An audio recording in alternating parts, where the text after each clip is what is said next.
Dressed in a prison jumpsuit and with a shock of dyed hair, the man accused of killing 12 people at a Colorado cinema has appeared in court today for the first time. James Holmes sat silently during the short hearing. Formal charges will be filed next week. Prosecutors said that they would talk to victims and the families of those who died before deciding whether to seek the death penalty.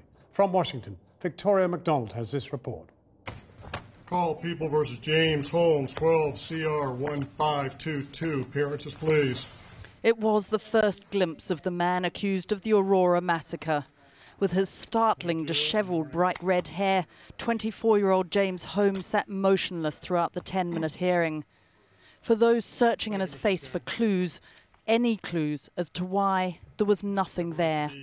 Indeed, at times, Holmes appeared almost drugged, struggling, it seemed, to keep his eyes open. Of probable cause to believe you committed the offense of first-degree murder, which is a Class 1 felony under Colorado law. Ordinarily, individuals are entitled to bail.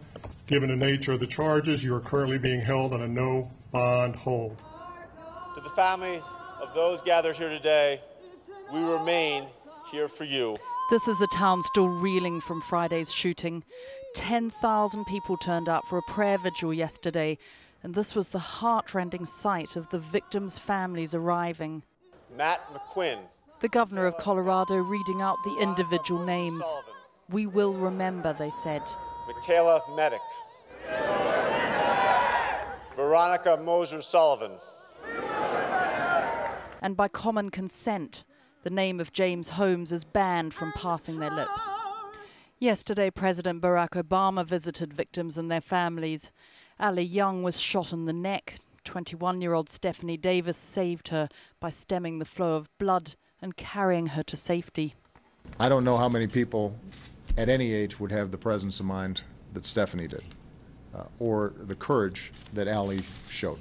I hope that over the next several days, next several weeks, and next several months, we all reflect on how we can do something about some of the senseless violence that ends up marring this country. And that perhaps is as close as any president in an election year will come to addressing the fraught issue of gun control.